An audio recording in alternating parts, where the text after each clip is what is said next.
Hello and welcome in youth academy. So आपको जैसे कि पता होगा कि हम मेडिवल इंडियन हिस्ट्री की पीवाईक्यूज़ की एनालिसिस कर रहे थे, UPSC prelims PYQs from 2014 to 2024 के बीच में, ठीक है।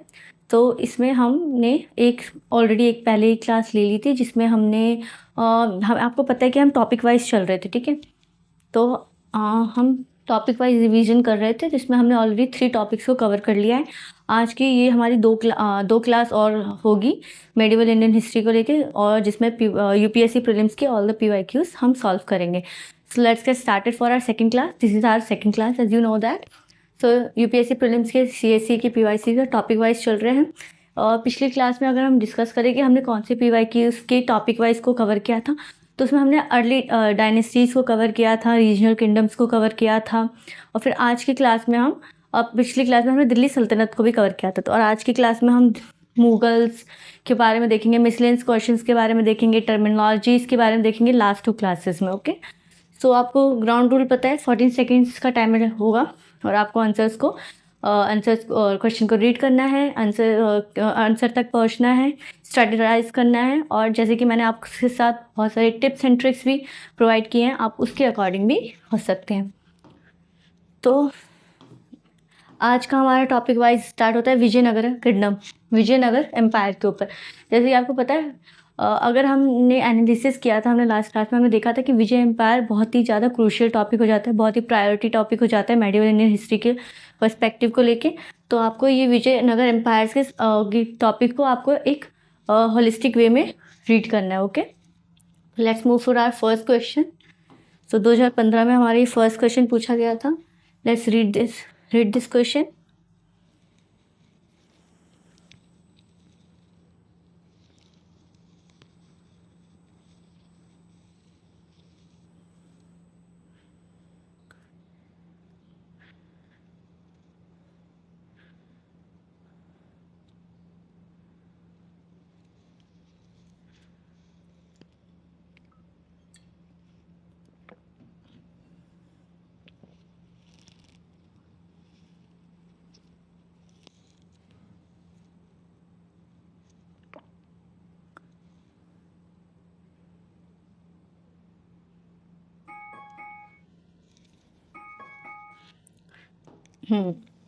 क्वेश्चन में क्या बोल रहा है, who of the following founded the new city on the south bank of the tributary Krishna. अगर आपने विजय एम्पायर के ऊपर पढ़ा होगा, आपको इसी से पता चल जाना चाहिए कि विजय एम्पायर थी, जो हमारी विजयनगर एम्पायर थी, उसी के कृष्णा रिवर की जो ट्रिब्यूटरी थी तुंगभद्रा, उसमें उनकी कैपिटल थी हम्पी सिचुएटेड थी। ये आपको पता है, इतना तो सबको पता होगा। ये जो भी एक साल से यूपीएससी की स्ट्रेटजी कर रहा है उसमें पीवाईक्यू उसके फॉर्म में, तो वो तो पता ही होगा कि ये विजयनगर की ही कैपिटल थी हम्पी, जो तुंगभद्रा रिवर पे कृष्णा पे सिचुएटेड थी। इसी से हमें पता चल गया कि ये विजयनगर एम्पायर के ऊपर पूछ रहा है। And undertook the rule of his new kingdom as the agent of the deity of whom all the land south of the river Krishna was supposed to be belong। अब इसमें से देखना है कि कौन सा रूलर विजयनगर एम्पायर से situated था। अगर आपको क्वेश्चन समझ भी नहीं आ रहा, आपको पता नहीं कि क्वेश्चन क्या डिमांड कर रहा है, तो इसमें से हमें ये देखना है कि इससे तो हमें पता चल गया विजयनगर एम्पायर की बात हो रही है, और इसमें से ये रूलर्स के ही नाम दिए हुए हैं, ठीक है। जो भी राजा आए थे, रूलर्स आए थे एम्पायर्स के, तो वो दिए। जैसे कि हमें पता है मोघवर्ष किस डायनेस्टी से बिलोंग करता था Moghavarsha. He is belong to the Rashtrakuta dynasty. और प्रताप रुद्र किस डायनेस्टी से होशाला से हरिहर एंड बुक्का के ऊपर पढ़ा है ना आपने। हरिहर विजयनगर एम्पायर की आपने एनसीईआरटी की किताब से पढ़ा हो तो आपको पता होगा हरिहर एंड बुक्का ने विजयनगर एम्पायर का शुरुआत किया था। तो इसी से हमें एक ही मिल गया। अब भलेला किससे थे, ककातियास के फ्यूडिटरीज से, चालुक्यास के, जो ककातियास थे वो फ्यूडिटरीज से चालुक्यास के। तो इसी से पता चल रहा है ये काकतीय किंगडम से बिलोंग करते हैं। तो हमारा एक ही ऐसा आंसर है, ऑप्शन है, जो कि विजयनगर एम्पायर के ऊपर में जा रहा है। तो हमारा हरिहर बुक्का, ये तो बहुत इजी था कि सबको पता है कि विजयनगर एम्पायर का शुरुआत हरिहर बुक्का ने किया था, ठीक है। C is the answer. Let's move to second question. 2016 में पूछा गया ये क्वेश्चन।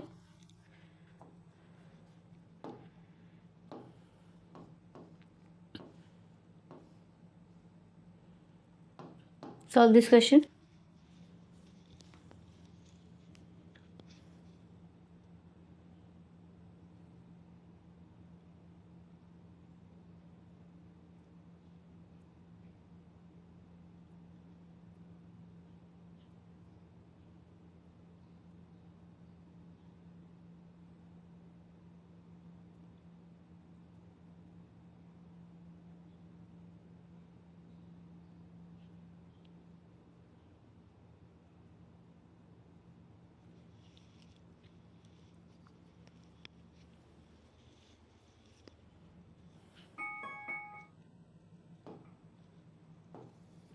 अच्छा, इस क्वेश्चन में एक करेक्शन है। ये जो हमारे मैंने बात की रूलर्स की, जो ये है मोघवर्षा जैसे कि राष्ट्रकूटा से बिलोंग करते थे। आपको सारे इंपॉर्टेंट जो एम्पायर से डायनेस्टी थे उसके इंपॉर्टेंट रूलर्स के बारे में पता होना ज़रूरी है। भल्ला जो मैंने बोला था कि ककातियास के थे, Ballala is from belongs to the Hoysalas, ठीक है। और ये थे हमारे ककातियास किंगडम के थे। ये चेंज हो गया तो प्रताप रुद्र ककातियास के थे, भल्ला सेकेंड होशालास के थे, Moghavarsha is from Rashtrakuta and Harihara is from Vijayanagar empire, ठीक है। तो ये आप करेक्शन कर लेना इसमें। तो मूव टू, हम किस पे थे, हाँ, तो इस वाले में हमें देखना है regarding the taxation system Krishnadeva the ruler of Vijayanagar consider the following statement. आपको पता है Krishnadeva Raya is very important ruler of the Vijayanagar empire. तो फर्स्ट ऑप्शन क्या दे रहा है, first statement, the tax rate on the land was fixed depending on the quality of the land. Okay, आपको पता है विजयनगर में बहुत प्रोस्परस किंगडम थी, उसकी जो मेजरमेंट हुआ था लैंड को लेके, मतलब एक पॉजिटिव आउटपुट देखने को मिलता है हमें विजयनगर एम्पायर से, ठीक है। तो private honours of the workshops paid and industrial tax. आपको पता है, आपने एनसीईआरटी में पढ़ा हुआ, different kinds of the tax provided थे। अगर आप एंशिएंट की बात करेंगे तो बहुत different kinds of tax provided थे। तो ये इसमें कोई बड़ी बात नहीं, इसमें कोई ऐसा एक्सट्रीम भी नहीं बोल रहा है कि टैक्स था। Private honours of the workshops paid and industrial tax, इतनी तरह land tax, seat land tax में था, इतना डिफरेंट काइंड का लैंड टैक्स होता था एंशिएंट समय में। तो ये कोई एक बड़ी बात नहीं है कि इंडस्ट्रियल टैक्स भी होता था। तो ये हमें करेक्ट लग रहा है। The tax rate on the land was fix depending on the quality of the land. ये भी हमें एक पॉजिटिव सेंटेंस बता रहा है, स्टेटमेंट बता रहा है। और हमें पता है विजयनगर में जो भी ज़्यादातर पॉजिटिव एस्पेक्ट्स को देख के Vijayanagara empire is famous till now के। तो अगर देखें तो इसका आंसर जाएगा सी, बोथ इज करेक्ट। पढ़ना है आपको, इससे सीखना है, फिर आगे बढ़ना है, फिर उसी को रिपीट नहीं करनी अपनी गलतियाँ। सी इज़ द करेक्ट आंसर। 2021 का क्वेश्चन है, 2021 का। इसको थोड़ा आपको जर्नलिस्टिक पर्सपेक्टिव से सोचना है, जनरल वे से सोचना है, ठीक है।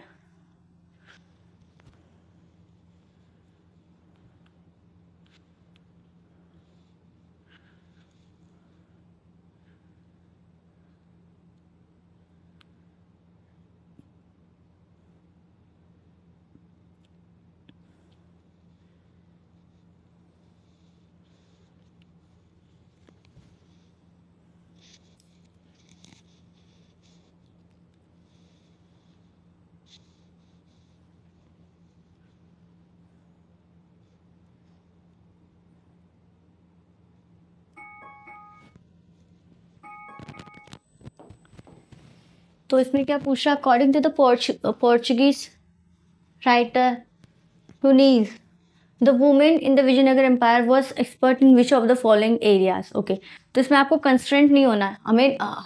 देखिए, यूपीएससी ऐसा स्टेटमेंट बनाता है कि बाद में वो कॉन्ट्रडिक्ट ना हो जाए उनके आंसर्स की से।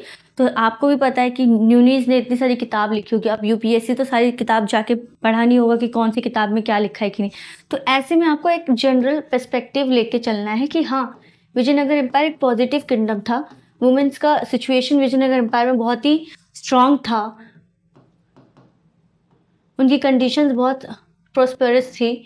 तो इसी से आपको एक जनरल वे में सोच सकते हैं, अगर एक वुमेन भी अकाउंटिंग करती हो, एस्ट्रोनॉमी करती हो, रेसलिंग करती हो, सूट सेइंग करती हो, तो ये तो करेक्ट हो जाएगा ना। तो इसको आपको ऐसे जनरल लेना था कि all the statement are correct. और उन्होंने इतनी किताब लिखी, क्या पता मेंशन की हो कि नहीं हो, तो इसको एक जनरल वे से देखना है। और न्यूनीस की अगर हम देख ले, कब आया था न्यूनीस, विजयनगर एम्पायर के समय में था, during the रिजीन of Achyut Deva राय। देवराया के समय में थे। उनकी अगर कार्यकाल की बात करें तो ये 1529 से लेके 1542 तक की थी।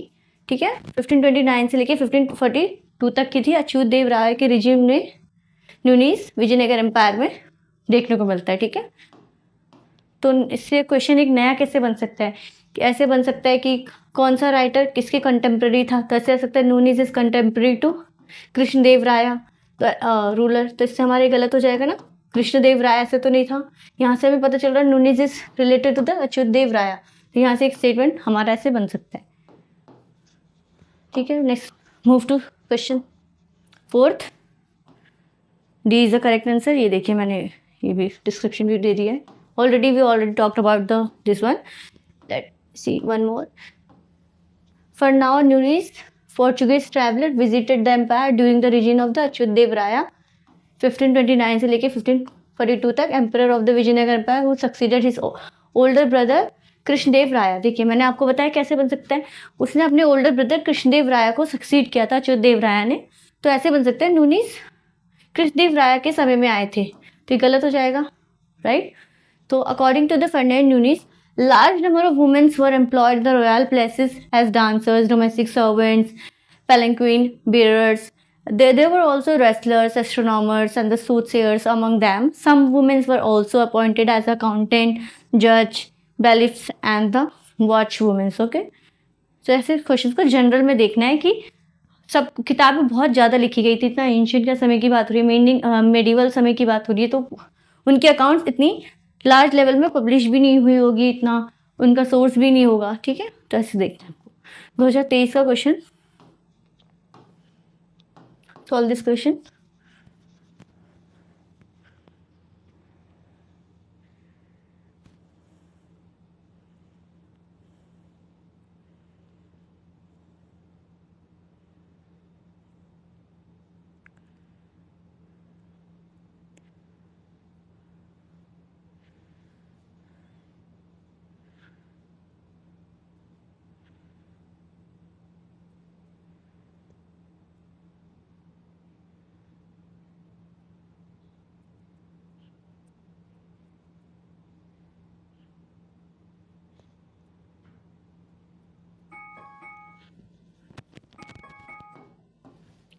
So, who among the following rulers of the Vijayanagara Empire constructed a large dam across the Tungabhadra River and the canal cum aqueduct several kilometers long from the river of the capital city? Basically हम पे okay.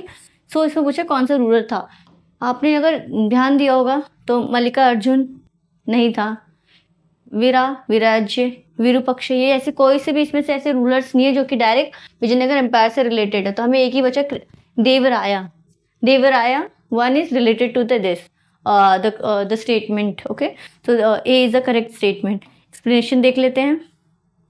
देवराया one is around 1410 में आया था। देवराया one AD got a barrage construction across the Tungabhadra river and the commissioned a 24 kilometer long aqueduct from the Tungabhadra river to the capital.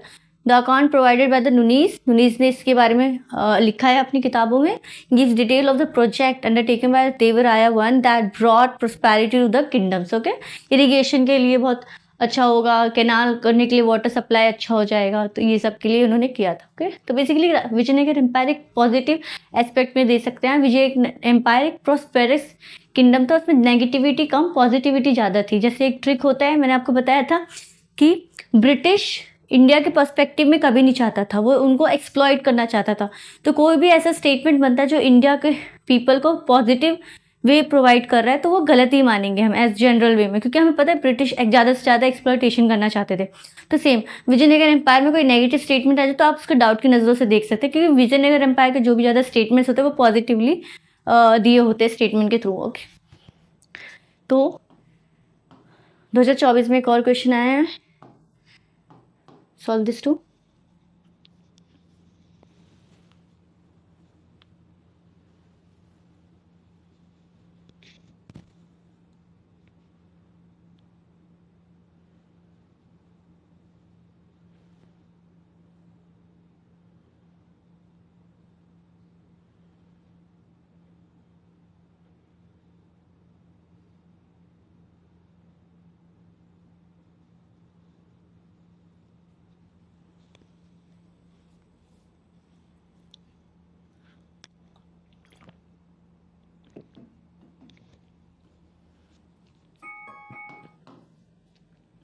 Who among the following ruler of medieval India gave permission to the Portuguese to build the fort at the Bhatkal? तो इसका सीधा सीधा answer है हमारा कृष्णदेव राय, जो कि 1509 से लेके 1530 के बीच में उन्होंने रूल किया था। तुलुवा किंग थे वो, and the famous king of Vijayanagara empire. ठीक है, तो ये इज द ऑप्शन। हमारा विजयनगर एम्पायर की टॉपिक खत्म हो गया। लेट्स मूव टू भक्ति एंड सूफी मूवमेंट्स। इससे ज़्यादा क्वेश्चन पूछे नहीं जाते, फिर भी देख लेते, रिपीट होने की संभावना है। 2016 में एक क्वेश्चन आया था भक्ति एंड सूफी मूवमेंट की टॉपिक से। Solve this.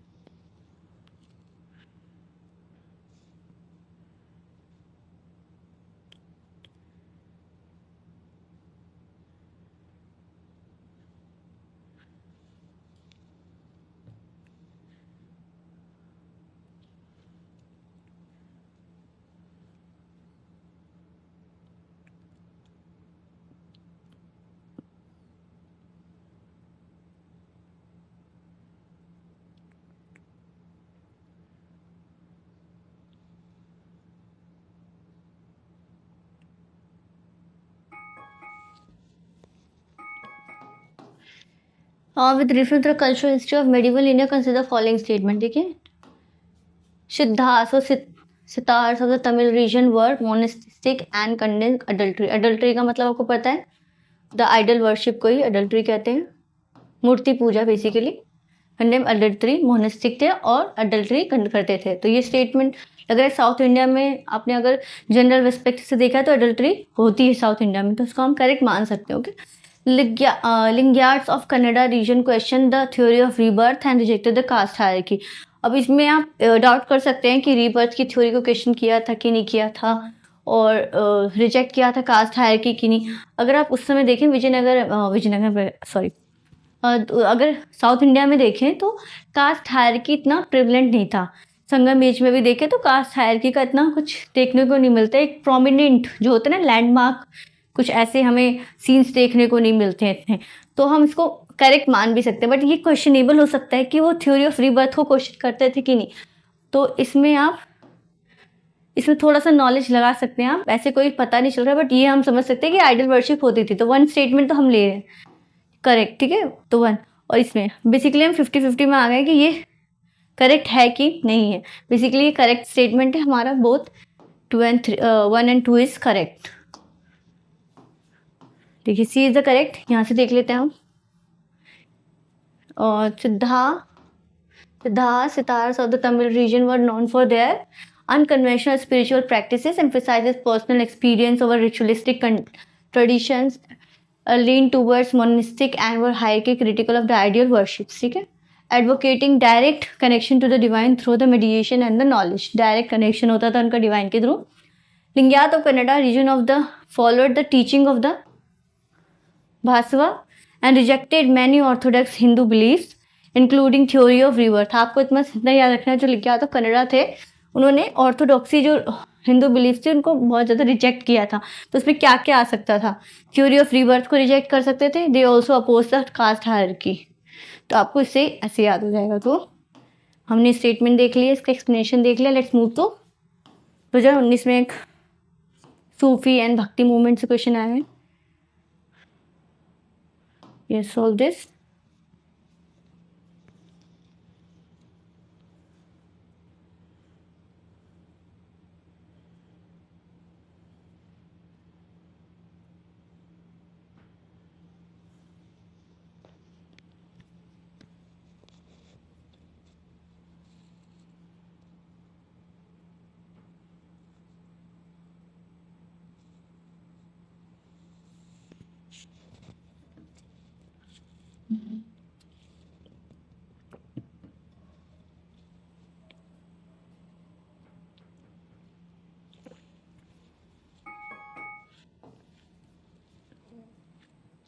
Consider the following statement.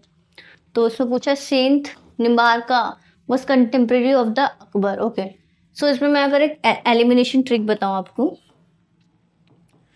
Trick की बात करें तो जो ज़्यादातर ऐसे क्वेश्चंस आते हैं ना, ये इसके कंटेम्प्रेरी था वो इससे इन्फ्लुएंस था, वो इसको फॉलो करता था।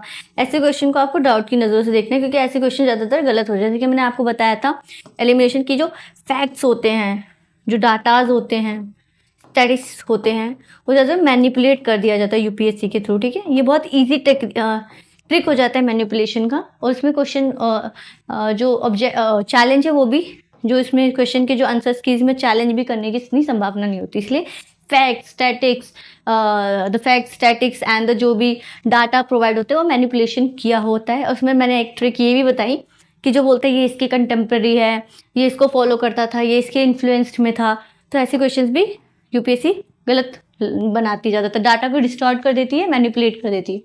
सो से निम्बार्का वॉज कंटेम्प्रेरी ऑफ अकबर। ठीक है, मैंने आपको कहा इसको हमें डाउट की नज़रों से देखना है कि ये सही हो सकता है कि गलत, डायरेक्ट आपको आंसर पे नहीं पहुंचना। Saint Kabir was greatly influence, देखिए greatly influence by Shaikh Ahmad Sirhindi. हमें नहीं पता शेख अहमद सिरहिंदी कौन थे, हमें इनका कार्य का टाइम लाइन भी नहीं पता, कब आए थे, कबीर से पहले आए थे या बाद में आए थे।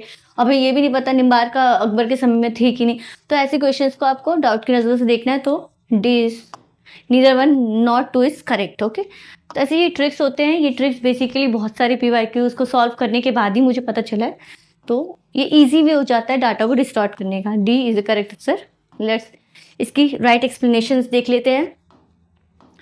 Saint Nimbarka was a 13th century philosopher, theologian, far before Akbar region, which is from the 1556 to 1605। देखिए निम्बार्का उनसे पहले ही आ चुके थे, 13th सेंचुरी में ही आ चुके थे, तो वो किस उनके कंटेम्प्रेरी कैसे हो सकते हैं। तो ये गलत हो गया था हमारा, देख लिया। सेंट कबीर, आपको याद रखना है कि निम्बार्का 13th सेंचुरी के थे, तो नेक्स्ट टाइम अगर उनका कंटेम्प्रेरी कोई दूसरा रूलर आ जाए तो आपको याद रखना है। सेंट कबीर 15th सेंचुरी में आए थे। Sant Kabir was an influencer, Bhakti and Sufi poet. However Sheikh Ahmad Sirhindi जो कि 17th सेंचुरी में आए, इनके बीच में कितना गैप है, तो ये इनको इन्फ्लुएंस कैसे कर सकते हैं, जबकि कबीर पहले ही आ गए। ऐसा हो सकता है कि कबीर से ये इन्फ्लुएंस हुए हों लेकिन इनसे कबीर हुए हों, ये तो डाउटफुल है। डाउटफुल भी नहीं है क्योंकि 15th सेंचुरी में पहले ही आ चुके हैं, तो इनसे कैसे इन्फ्लुएंस हो। उस समय तो ये थे भी नहीं, उस समय इनका पैदा भी नहीं हुए होंगे। सेंचुरी की much later, so that was the not direct influence. और डायरेक्ट इन्फ्लुएंस भी एक हो सकता है कि डायरेक्ट कोई इन्फ्लुएंस करे फिजिकली डायरेक्टली, तो ये थोड़ा हो सकता। ठीक है, सो हमारा क्या हमने कर लिया इसमें, हमने विजयनगर एम्पायर के टॉपिक वाइज सारी पीवाईक्यूज देख लिया मेडिवल इंडियन हिस्ट्री के। And we also looked upon the Bhakti and Sufi topic वाला पार्ट।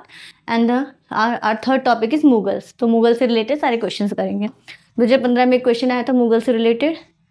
मुगल भी एक बहुत ही इंपॉर्टेंट टॉपिक चल जाता है, इसको भी आपको प्रायोरिटी में रखना है।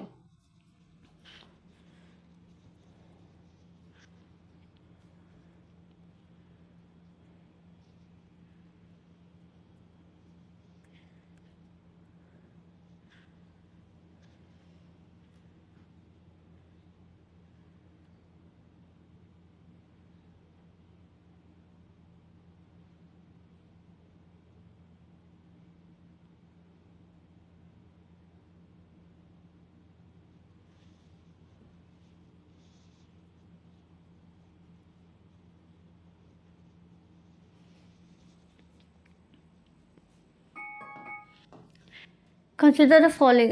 Arrival of Babur in India lead to the, मतलब बाबर के अराइवल से इंडिया में क्या आया था इसके साथ। ठीक है, थर्ड से पढ़ते establishment the Timurid dynasty in the reason.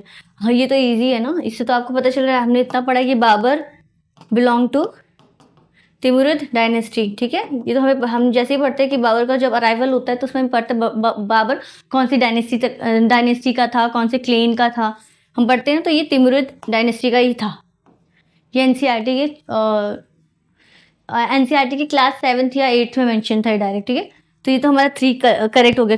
3 किसमें है, इसमें है और इसमें है, तो हमें देखना है। Let's move to question second. Introduction of the arch and dome in the regions architecture.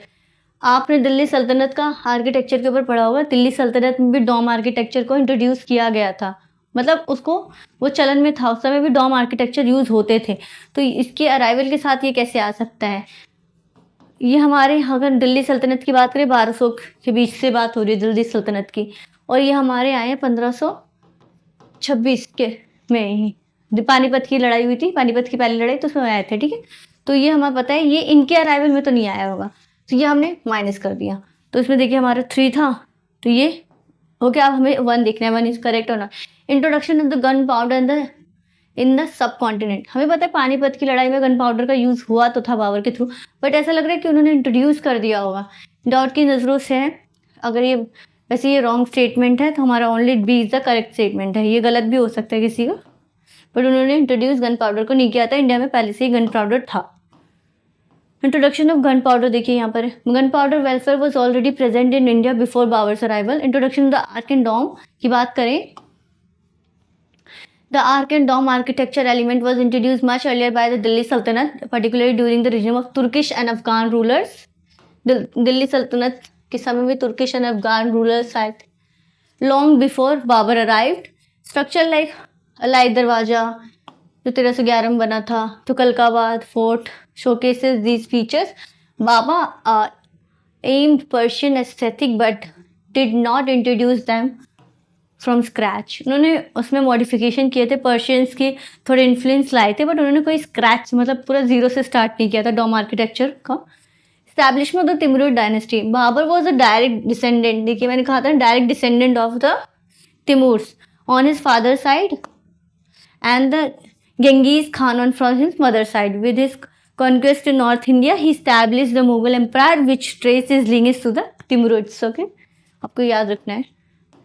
2018 में एक क्वेश्चन है, सॉल्व दिस टू। इसको कम टाइम में ही आप सॉल्व कर सकते हैं, 25 second.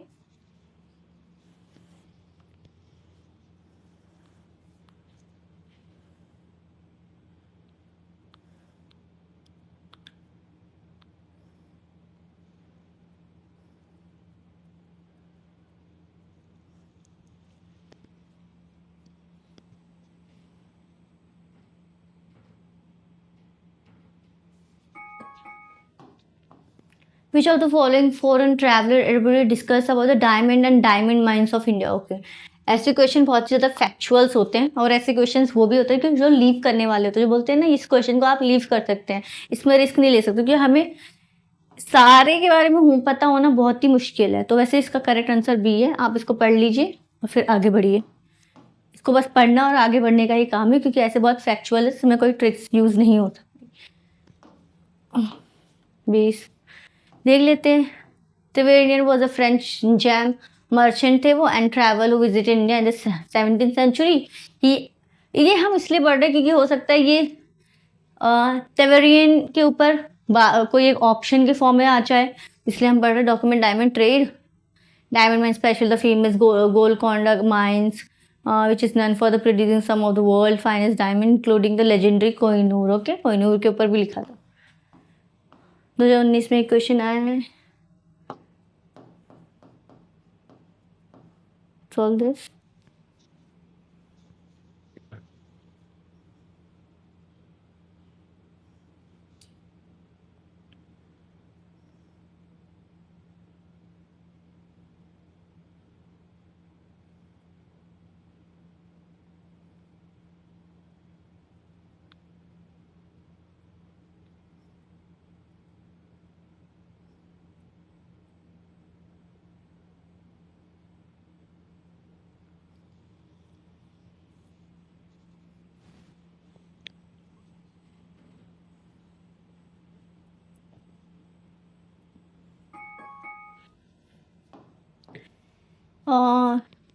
With reference to Mughals India, what is a difference between the Jagidars and Zamindars? Okay, Jagidars were holder of अच्छा सेकंड स्टेटमेंट से पढ़ते हैं। Land assessment to jagirdars were hereditary and revenue rights, और zamindars were not हेरिडिटरीज। आपको पता है कि swapping technique बहुत यूज होती है यूपीएससी के थ्रू, कि मतलब जो एक वर्ड है उसकी एक्सप्लेनेशन है और एक दूसरा वर्ड है फिर उसकी एक्सप्लेनेशन है, लेकिन क्या होता है ये सिर्फ स्वैप कर दिया जाता है। बेसिकली इस वर्ड का ये करेक्ट एक्सप्लेनेशन होता है, इस वर्ड का ये होता है। इसमें भी यही हुआ है। लैंड असेसमेंट ऑफ जागीरदार, जो कि यहाँ पर जमींदार होने चाहिए थे, क्योंकि हमें पता है जमींदार का जो था वो हेरिडेटरी था, राइट, और यह जागीरदार का हेरिडेटरी नहीं था, तो इसको स्वैप कर दिया गया है। तो ये वैसे भी हमारा इनकरेक्ट हो जाएगा, 2 is not correct, 2 is not correct. Okay, हमारा 1 में बचा है, ठीक है, देखते हैं 1 इज करेक्ट और नॉट। जागीरदार्स वर होल्डर और the land assessments in lieu of judicial and police duties, where zamindars were holder of revenue rights without obligation to perform any duty other than revenue collection. Any duty other than revenue collection. आपको लग रहा है कि जमींदार को इतना बड़ा right provided था, उनको इतने अच्छे उनको एक तरह से इतना अच्छा ज़मीन का टुकड़ा भी मिलता था इन अ वे ऑफ गिविंग सैलरी, तो उनको बस एक ही काम था, इससे भी हम देख सकते हैं। और एक ये भी लगा सकते हैं, अगर आपको पता हो कि जागीरदार किसको मिलता था, जो कि बेसिकली जो मिलिट्री सर्विस प्रोवाइड की जाती थी ना गवर्नमेंट को, रूलर्स को, तो रूलर्स जो उनकी सैलरी के फॉर्म में जागीर देते थे, डिस्ट्रीब्यूट करते थे। तो ये भी हमारा स्टेटमेंट इनकरेक्ट हो गया था। हमारा ऑप्शन आंसर आता है D, neither one nor not two. यहाँ पर देख लेते हैं, अगर पता नहीं हो, आपको ये पता होना ज़रूरी है, बहुत ही बेसिक है ये। Jagirdars were those mansabdars who were given salary in lieu of military service. देखिए, मिलिट्री सर्विस प्रोवाइड करते थे, उनको as a form of salary उनको जागीर देती थी, दिया जाता था in the term of jagirs the land, hence the statement 1 is not correct. Jagir system was shifting of jagir holders from one jagir to another और एडमिनिस्ट्रेटिव रीजन। देखिए, ये हेरिडेटरी नहीं होती थी, शिफ्टिंग बेसिस पे होती थी, क्योंकि इन फॉर्म ऑफ सैलरी होता था ये। This system transfer check the jagirs from developing local root, से कोई करप्शन ना हो जाए इसलिए। The jagirs were transferable and could be seized to zamindars on the other hand was the hereditary. ठीक है, आपको पता चल गया कि क्या कैसे गलत था और क्या इसका राइट आंसर है। Move to next question. इसमें आप कॉमन सेंस लगा सकते हैं। बेसिकली मूवीज़ देखी हो आपने, पानीपत की मूवीज़ 3 हैं, अभी रिसेंट मूवीज़ आई है महाराणा प्रताप की, छावा समथिंग करके।